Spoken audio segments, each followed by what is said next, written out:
여러분,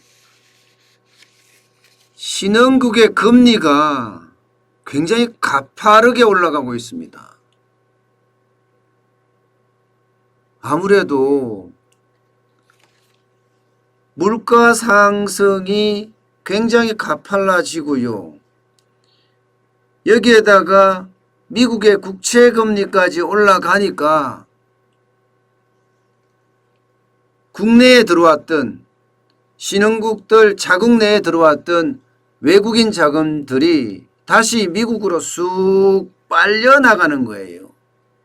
빨려나가는 거. 그러니까 이 자금을 막고자 신흥국들이 전부 다 지금 금리를 올렸거나 아니면 올리거나 아니면 올릴 예상입니다.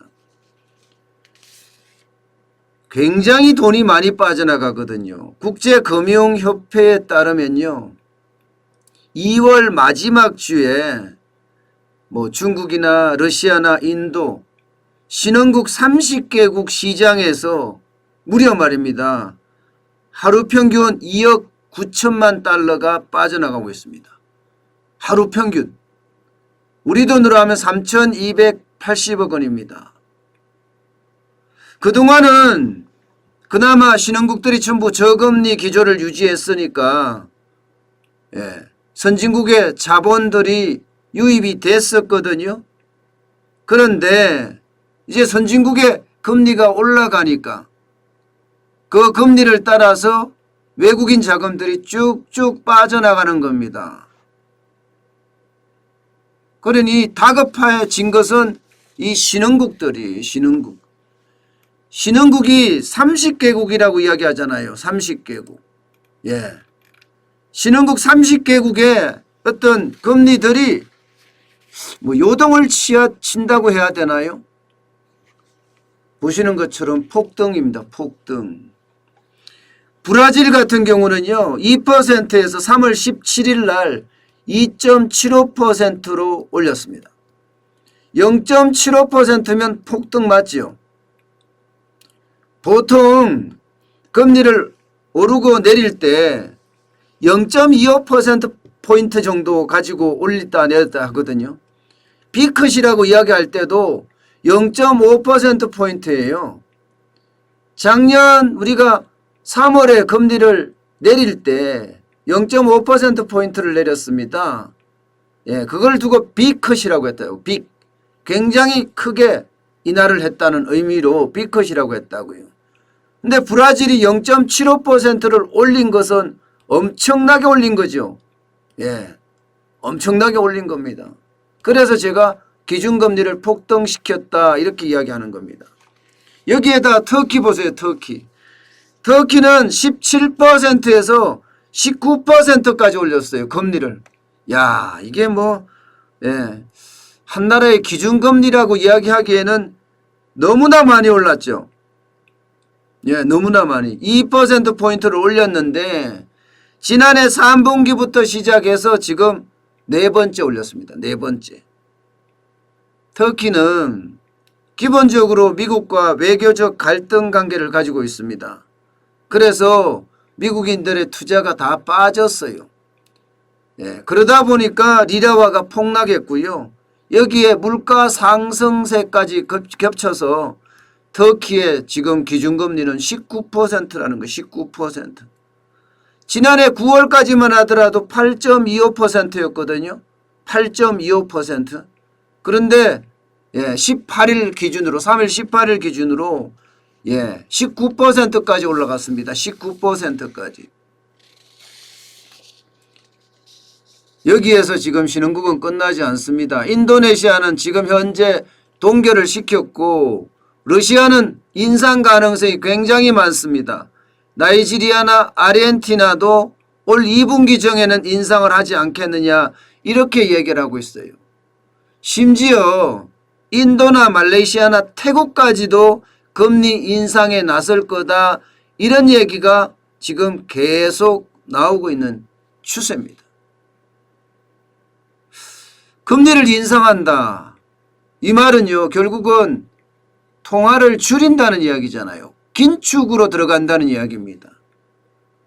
근데 이렇게 긴축으로 들어갈 수밖에 없는 신흥국들 참 답답합니다. 예, 굉장히 답답해요.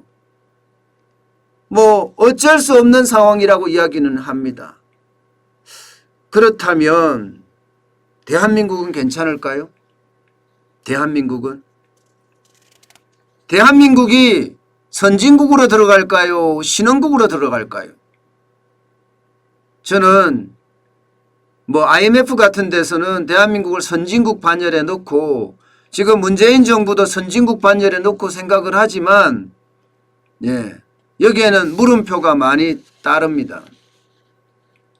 기본적으로 브라질이나 터키나 이런 신흥국하고는 펀더멘탈 자체가 굉장히 다르다고 이야기는 하지만 대한민국은 투자자들 입장에서 봐서는 선진국이라기보다는 신흥국에 가깝습니다.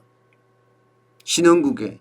투자자들 입장에서는요. 이머징 마켓으로 분류가 되거든요. 이머징 마켓으로 분류된다는 것은 신흥국에 가깝다는 이야기예요. 그렇다면 대한민국에는 이런 일이 벌어지지 않겠느냐. 대한민국도요. 지금 이론적으로 봐서는 그들과 다르지 않습니다. 이론적으로 봐서는요. 예. 기본적으로 원자재 폭등이 지금 우리에게도 현실이 되고 있어요. 서부 텍사스산 중진류 이게 원자재의 어떤 대표적인 지표죠. 예. 국제 유가입니다. 65.39달러 3월 15일까지 유지를 하고 있습니다. 이게 예. 작년 3월, 4월, 5월 중에는 마이너스로도 내려갔던 예, 기름입니다. 그런데 지금은 65달러, 39달러라면 65.39달러라면 여러분 우리나라에도 이게 많이 수입이 되고 두바이유 같은 경우는 진짜 많이 수입이 되잖아요. 지금 똑같이 올라가거든요. 북해산 브렌트유도 똑같이 올라가고요. 그렇다면 우리도 원자재 가격이 오르는 바람에 곡물 가격이 오르는 바람에 물가에 대한 폭등 이야기가 점점 나오고 있는 상황이잖아요. 2월만 하더라도 여러분 2월만 하더라도 우리 소비자 물가는 1.1%를 올랐습니다. 1.1%. 적은 수치가 아닙니다. 여기다가 수입자 물가도 많이 올랐죠. 수입 물가도 지금 많이 오르는 편이고 생산자 물가도 오르는 편입니다. 여기에다가 원달러 환율조차도 1130원을 넘어섰습니다.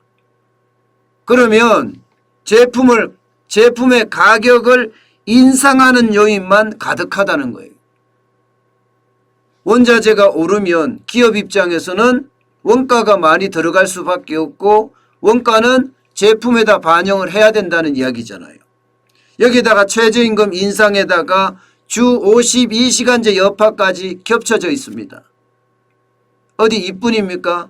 세금은 많이 안 올랐습니까? 세금도 굉장히 많이 올랐어요. 세금도. 예. 게다가 세제 혜택은 또 다 없앴습니다. 다시 말해서 기업 입장에서는 비용이 엄청나게 폭등했다는 이야기예요. 그러면 비용이 폭등하면 상품 가격에 반영을 해야 됩니다. 이 상품 가격에 반영을 했을 때 시장에서는 비용 상승으로 인한 물가 상승이 올 수밖에 없습니다. 나쁜 인플레이션이 온다는 이야기죠. 이것은 어찌 보면요. 예, 물가 상승 압력이 굉장히 커지고 있다. 물가 상승 압력이 커진다는 것은 뭐예요? 어떻게 하든 물가를 낮춰야 되기 때문에 가능성이 있다는 이야기잖아요. 쉽게 말하면 금리 인상을 할 수밖에 없는 요인이 있다는 겁니다. 여기에다가 지금 미국의 국채금리가 다른 선진국들하고 똑같이 느낄 수 있을 만큼 지금 올라가고 있어요. 10년 만기 국채금리 올라가는 거 보세요. 5.36% 올랐습니다. 계속 오르죠. 1.729예요. 이제 1.729라는 것은 2%가 멀지 않았다는 이야기입니다.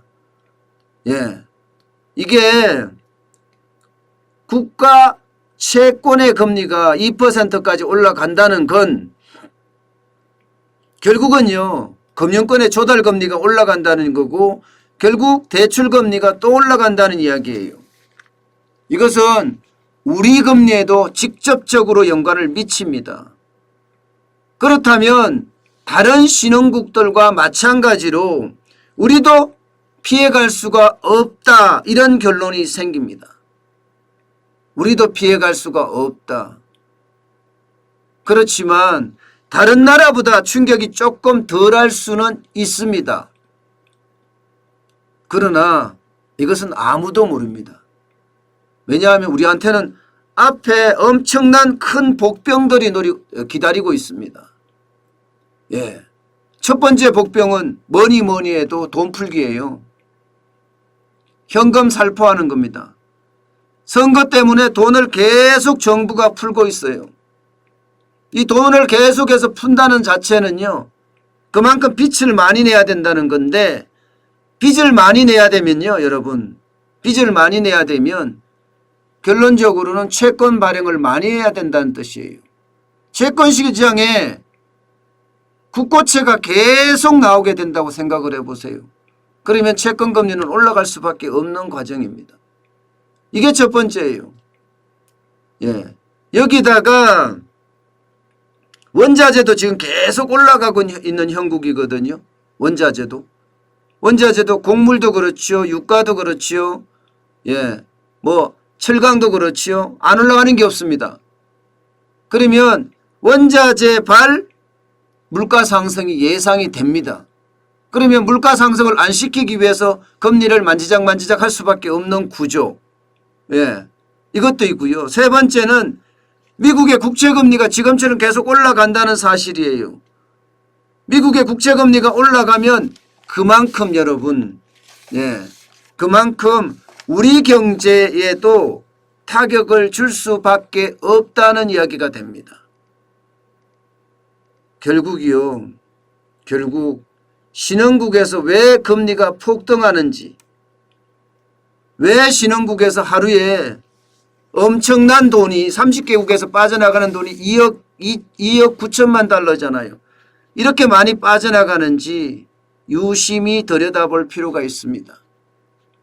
저는 신흥국에서 이렇게 빠져나가는 자체가 우리 경제에는 어쩌면 굉장히 큰 위기선상에 놓여 있다고 생각을 해요. 위기선상에.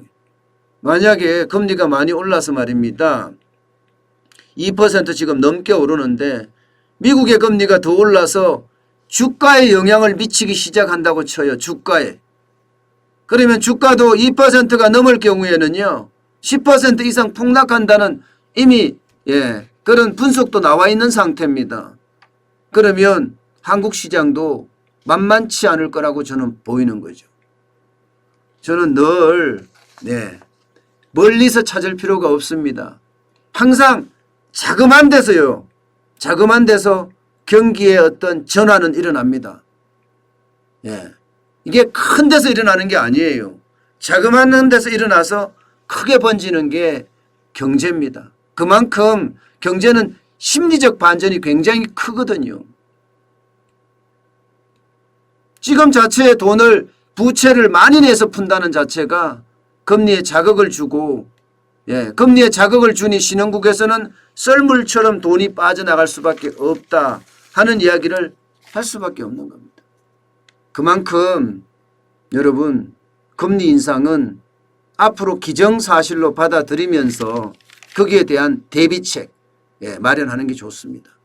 결국은 금리 인상이 된다는 것은 두 가지 요건을 반드시 생각해야 됩니다. 인플레이션 요소가 있다. 인플레이션 요소가 있다는 거 하고요. 그 다음에 나의 대출을 좀 줄여야 된다. 이 이야기를 동시에 생각을 해야 합니다. 그만큼 금리 인상은요, 세계 경제에도 그렇고 우리 경제에도 그렇고 충격을 줄 수 있다는 것 반드시 명심해야 되지 않을까 싶습니다.